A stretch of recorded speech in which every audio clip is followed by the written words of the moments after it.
Back at Bellagio. 2-5. Let's do it.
It's only been a couple weeks since I recorded one of these voiceovers. It feels like it's been over a month, but anyway, first hand of the night we pick up pocket sevens. We see a raise from under the gun. He's raising just about every hand. He makes it 20 to go. I go ahead and stick in the $20 call. The button does not like the $20 bet, however. He decides he's going to make it more. He bumps it up and announces an $80 bet. Small blind goes into the tank for a little bit here, and it looks like he's contemplating a cold call of this 3-bet. And he is. He's going to cold call this 3-bet. He puts in the call. The under the gun player folds. And I decide that I'm getting a pretty damn good price here with my pocket sevens at $60 more to see a flop. So after thinking over it a little bit here, and there's 2 players in, we're about $500 deep each of us, I go ahead and put in the additional $60, and we're going to go 3 ways here to a flop. Let's see if we can draw some blood right out of the gate. Let's see if we can hit a 7 and build a big pot here. Unfortunately, the flop is King Jack 10 with 2 diamonds. Not exactly the flop you're looking for when you have pocket sevens. Small blind starts things off with a check. I'm going to go ahead and check here. I don't think I've got any other option here. And surprisingly, the button decides to check as well. So it checks around and we go to a turn card. Turn is the Jack of diamonds, which brings in the front door flush and it pairs the board. Small blind starts off with a check again on the turn. This is the second time he's checked, so I don't think he's got much of anything, and we've just got 2 pair now with our sevens and jacks, but I don't think we can bet here and expect to get called by much worse, so I'm going to go ahead and check as well, and now the action is back over to the button. Presented with all of this weakness, 2 checks from the small blind and 2 checks from the hijack in a multi-way 3-bet pot, I think the button's going to be betting here pretty often, and that's exactly what he does. He throws out a bet at $95. Action over to the small blind. Don't think the small blind is going to have too much here. He's probably got a pair similar to a pair like I have, like pocket 6s or pocket 5s or something of that nature. He pretty quickly gets out of the mix and folds, and the action is back over to me. I briefly consider making a move here. Could we get a 1-pair hand like pocket queens to possibly fold here? We might be able to, but we will never know because in the end I decide better of it and I just let my hand go. Pocket sevens didn't work out too well for us. Let's see if we can get pocket jacks to do a little bit better. It ends up folding around to the player in the button who raises it up. He makes it 20 to go, which seems to be the standard default raise size at this table. Definitely going to go for the 3-bet here. The question is, what sizing do I want to use? He made it 20, so I could go maybe 4.5x his sizing, go to like $80 or $90 here. But I opt to just go with a $65 sizing. And the big blind pretty quickly gets out of the way, and the action is over to the button, who also pretty quickly gets out of the way. So we take this one down with no resistance. Pocket pairs for days. This time we've got pocket 6s, and we are in the under the gun spot. Now, normally I would fold this hand, but we're short-handed. There's only 6 of us at the table. So I go ahead and raise it up. I make it 15 to go. And I immediately get punished when the player to my direct left re-raises me to 55. Everyone else folds, and now the action is back on me. And I know this player is a vlog watcher. He watches because he mentioned something making the vlog earlier in this session. So he might just be making a move on me here because he knows how I play, but I just go ahead and fold, and he politely shows me pocket queens. Nice hand, sir. Nice hand. You ever have one of those moments at the poker table where you just abandon all strategy and end up calling with a hand like 5-3 of diamonds? in the cutoff when an under-the-gun player raises to 15? Well, if not, let me clue you in on what happens in moments like that. So I go ahead and put in the call, and pretty much everybody else calls. Hijack calls, small blind calls, big blind calls. Flop comes down king, king, 8 with 2 spades. Really great flop when you've got 5-3 of diamonds. I think we've got quite a bit of equity here, guys. Small blind checks, big blind checks. Under the gun player who originally raised bets 35, and now it's going to be back over to me. And I mean, what are you going to do here? Are you going to put in a move multi-way with 5-3 of diamonds? I don't think so. I just go ahead and fold. A slight improvement from 5-3 of diamonds. Good. This time we've got pocket queens and the low jack. Folds to me, and I go ahead and raise it up to 15. Player in the hijack to my direct left puts in the call. Cutoff puts in the call, and the big blind puts in the call as well. So 4 ways here to a flop, giving us an overpair. Pretty common scenario in these multi-way pots. We see 8-5-3 rainbow. Big blind starts things off with a check. I could go either way here with a continuation bet or a check, but I've got 2 players to my direct left to act, so I decide to check. Hijack checks. Cutoff decides to take a stab at this and bets 40. Big blind has had enough and he folds. I'm going to go ahead and put in the call here because I think the cutoff can be doing this with some misses. He could also be doing this with some pocket pairs like 10s or 9s or even a hand like pocket jacks on this type of a board that we are beating. So I'm going to go ahead and put in the call. And then the hijack decides that he's going to call as well. So we're going to continue 3 ways here to a turn, which is not exactly the spot that I wanted to be in, but it is the spot that we find ourselves in. So we're going to have to navigate some turns a little bit cautiously here. And the turn is the 10 of spades, which gives pocket 10s a set now. So we're losing to 10s. I go ahead and check. Hijack checks, and the cutoff quickly checks here as well, and we go to a river, which is the 6 of hearts. I go ahead and check here again. If the cutoff wants to continue to bluff, I'm going to go ahead and let him, and the hijack checks as well. I'm not too concerned with the hijack here. Cutoff does decide to go ahead and put in a bet. He settles on a sizing of $130 here on this river. This does put me into the tank for a little bit when the cutoff bets here. Now, I don't expect him to have too many straights. I don't know what 2 pair hands he could really have here unless he was playing a hand like 10-8, but I would think that would continue to bet turn. So I don't think he's going to have too many hands here that we're behind. He could have a hand like pocket 10s that caught up on the turn and decided to slow play and check back on the turn. So I don't know. I don't think we're going to be behind too often here. I think we can call pretty profitably in this spot. I don't think the hijack is too much of a concern. He could reopen the action, but I don't expect him to have too much after he checks multiple times on both the flop and the turn and the river. So after thinking things through for quite a little while here, maybe a good 45-50 seconds, I ultimately settle on a call because I think we're going to be ahead often enough to profitably call here. Hijack quickly folds, and the player in the cutoff shows pocket 4s, which we do beat. So he did turn one of those smaller pocket pairs into a bluff, and we end up taking down our first nice win of this session. All right, in this one, we've got 10 deuce offsuit. Yeah, you heard me. 10 deuce offsuit. And you're probably thinking, what is this guy doing? He played 5-3 of diamonds earlier. Now he's playing 10 deuce offsuit. Yeah, it's a double board bomb pot, guys. $15 double board bomb pot.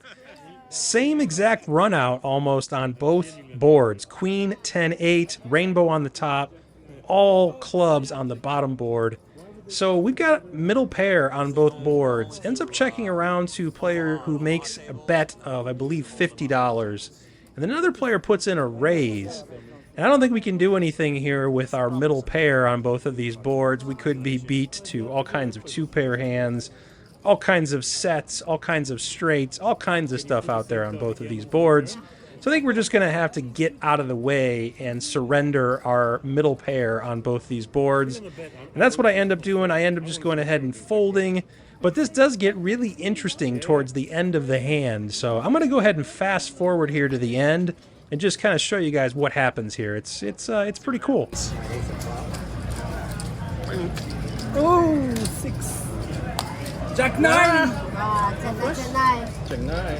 Whoa! Oh, Josh. Oh, you have right flush. Boss. One chop. Wow, that's crazy. Chop, chop. 74%. No, he had the flush here. Oh, he's got the flush there. Oh, yeah. So he quartered him. He quartered him, right? Quarter him. Oh my god. Wow, straight flush. Straight flush. Wow. Just divide by 3, make it easier. Yeah, just divide it. All right, back to normal poker, whatever that might mean. We've got 8s in the low jack, the snowmen. I raise it up, I make it 15 to go. The hijack pretty quickly gets out of the way. Cutoff puts in the call, and the button puts in the call. So we're going to head 3 ways here to a flop. A flop that's not really great when you've got pocket 8s. We see an ace-high board with all overcards to our pair. Ace, king, 10, 2 hearts. I start things off with a check. Ends up checking around, and we see the deuce of clubs peel off on the turn. I'm just going to keep checking here. I've got showdown value. Don't want to bet on this board. Cutoff does want to bet on this board. He makes it 25. Button quickly folds, and I'm going to go ahead and follow along with the button and just go ahead and hit the eject button and get out of this hand. All right, so the table wanted me to record this footage. We've got basically a 3-way all-in here. The player to my direct left, who is in the low jack, is the original raiser. They are now all in on the flop. The player in the 4 seat called, and the player in the 5 seat is contemplating on whether or not he should call.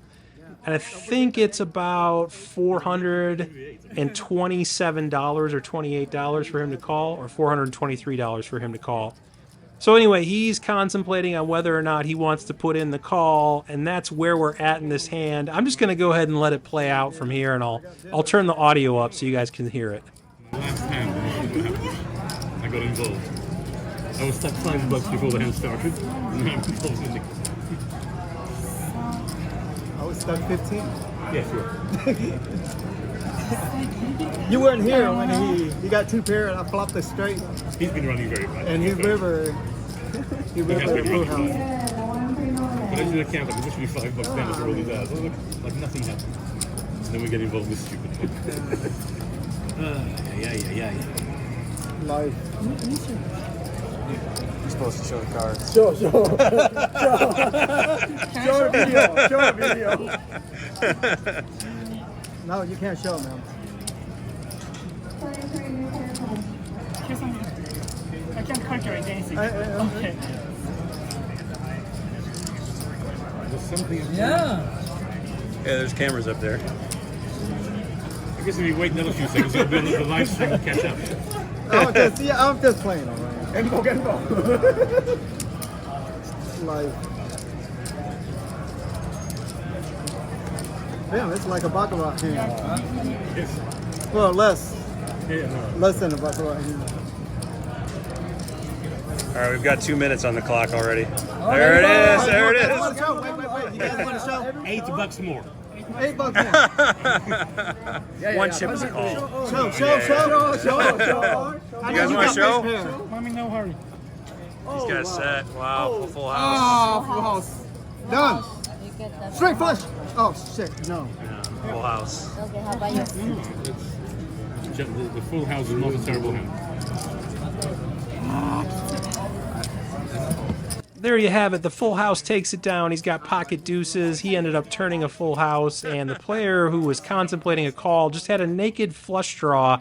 He had 9-6 of hearts, so a pretty low flush draw at that, but he put in the call, and they went off to a run out, and the full house is going to win that pot. Let me know if you guys like seeing footage like this, you know, big hands at the table. Kind of gives you a sense of what the table dynamic is like. It's kind of fun to share. If you guys are into it, I'll share more of that in future episodes. All right, we go from all that multi-way, all-in action to playing a standard hand like Ace-Deuce of Hearts under the gun. I bump it up, I make it 15 to go, and surprisingly it ends up folding all the way around to a player in the big blind who puts in the call. A little bit unusual for this table. We've been playing a lot of multi-way hands, a lot of players wanting to get in there and gamble it up. So surprised to see it go heads up, but that's what happens. And we get a flop that's not too terrible for us. It's a paired board, but there are 2 hearts out there. It's Queen 7-7. Big blind quickly checks, and I am going to go ahead and fire out a continuation bet here in position. I make it 20 to go. And just as quickly as he checks, he folds. So we end up taking down a small pot here with our flush draw. Time for another double board bomb pot at Bellagio. We've got king 6 of hearts in this one, so maybe we can make something happen this time, but no such luck. We keep missing on these bomb pots. We completely whiff both boards. No pair, no draw, no nothing. So against 8 other opponents, it's going to be difficult to make anything happen here in this situation. So I think I'm just going to be getting out of there and just trying to maybe live to play another bomb pot in about another 30 minutes when we get another dealer change. But I'll show you the board here just so you guys can get a sense of how poorly I'm running in these double board bomb pots. Not running well at all. I am just completely whiffing, and I'm losing a lot of money playing these bomb pots. Losing a lot of money. Losing a lot of money. Speaking of losing money in double board bomb pots, 30 minutes goes by. I don't pick up a playable hand. Next bomb pot is up, and I've got a premium holding, ace, queen of spades. Let's see if we can make something happen. Total whiff on both boards. Not a pair, not a draw, nothing for us on either board. We're just going to have to get out of there with our ace high. I think I'm going to have to start sitting out these bomb pots because I think they're just killing my win rate at this point. Not a bomb pot this time. We've got a playable hand, pocket tens in the hijack, and it folds her over to me. I make it 15 to go. Cutoff puts in the call, and the small blind is going to put in the call as well. So we're going to head 3 ways here to a flop. And there's pretty much nothing happening on this flop. We see 6 deuce deuce rainbow, so not much going on, no draws. I guess somebody could have another overpair like a pair of 7s, pair of 8s, pair of 9s, hands like that. Small blind pretty quickly checks, and I'm going to fire out a continuation bet here. I decide on $25. Unfortunately, there is no value to be had here with our pocket tens when both players pretty quickly fold. So an unfortunate set of circumstances. We can't get any value here with our pair. We can't seem to get any value going in this session at all. We did catch a bluff earlier with our pocket queens, but that's really been the only spot where we've been able to really win a decent pot so far in this session. It is all about the bomb pots in this session. This time we've got 6 deuce offsuit.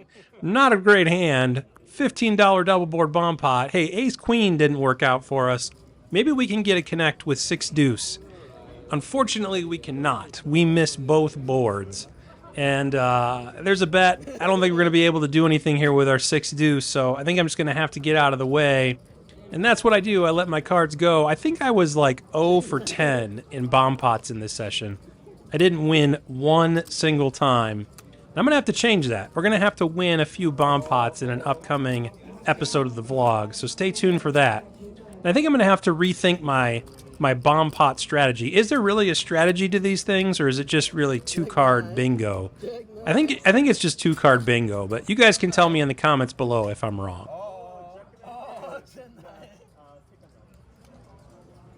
Second to the last hand of this session, we've got Jack 10 of spades. We are on the button. It folds around to a player in the hijack who raises it up. He makes it 20 to go. Definitely could get on board with 3-betting or just calling in position, and I elect to just call in position. Both the blinds get out of the way, and we're going to go heads up to a flop. This time we do connect with the flop. It's Jack 10-8 with 2 clubs, so a wet dynamic board. Hijack checks, and I'm going to fire out a bet here on this board. I want to start building a pot and get a little value with our top 2 pair, so I make it 25 to go. Hijack doesn't waste too much time before putting in the call, and we see the 4 of clubs peel off on the turn, which completes the front door flush. Not the best card in the world, so when the hijack checks, I check back, and we see the 6 of spades on the river. The hijack does bet on this river, but he bets pretty small. He makes it 20 to go. I contemplate raising, but I think it would be an overplay. I think it would be too thin, so I just put in the call, and he ends up showing ace 10 for 1 pair. So we end up taking this one down with our 2 pair. Last time I checked, 2 pair is better than 1 pair, and we win a small pot. All right, this one we've got pocket 6s, and I started recording this one a little bit late. I was still taking notes from the previous hand, so we're on the flop as we speak. I raised this up pre-flop to 15, and I got 2 callers, and we saw a flop of ace 9-6 with 2 diamonds. Player checked to me, and I bet $30 as a continuation bet. Now the player to my direct left raises. He makes it 80 to go. This puts the player in the big blind a little bit into the tank. He thinks for a while here about this raise to $80, and it looks like he wants to call. It looks like he wants to either call or raise. Eventually, though, he just ends up folding, so the action is back over to me, and I think I have both options here. I think I can sometimes call. I think I could sometimes raise. Obviously, folding is out of the question, so it's just a question of either raising or calling. I think most players would just default to re-raising here and 3-betting on the flop. And I think that's fine because you're going to get a lot of value from all of their draws and all of their top pair hands.